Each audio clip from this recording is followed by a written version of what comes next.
Israeli Flying Aid, or the IFA. For years, this NGO's volunteers have specialized in providing life-saving assistance from Israel to populations in countries that don't have diplomatic relations with Israel. And now they've just launched a fundraising initiative to gather life-saving aid, medicine, medical supplies, and food for the victims of the devastating explosion that took place in Beirut, Lebanon just last week.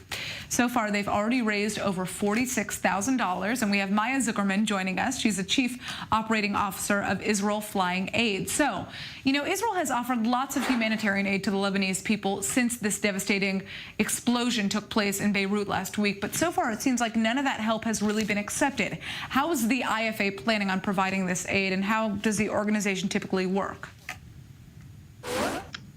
So first of all, the Lebanese government does not agree to receive aid from the Israeli government. We're a non-governmental organization. It's a different story, and our expertise is in providing aid to communities struck by disaster or human conflict in countries that lack diplomatic relations with Israel, and in places where the local regime does not allow the entry of aid during a crisis.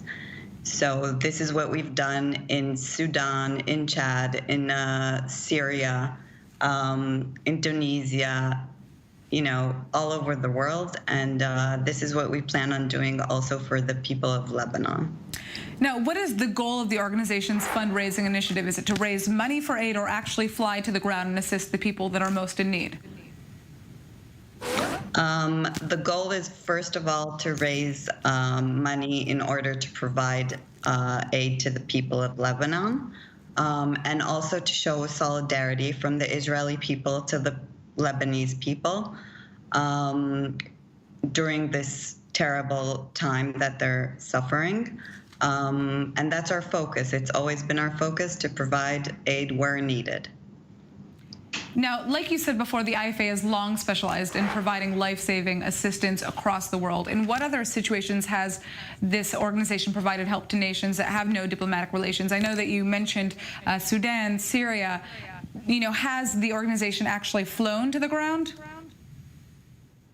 The organization sometimes has teams on the ground. We have special teams in different expertise. Obviously, in order for us to keep doing the work we're doing, I will not go into the tiny details, but that's what we specialize in doing. We always do everything to keep our volunteers' safety first, and the local contacts that we work with. Mm-hmm. And most important is reaching, the victims and really being able to provide the aid from people to people. All right. Well, obviously the work that your organization is doing is incredible, so important. I hope that you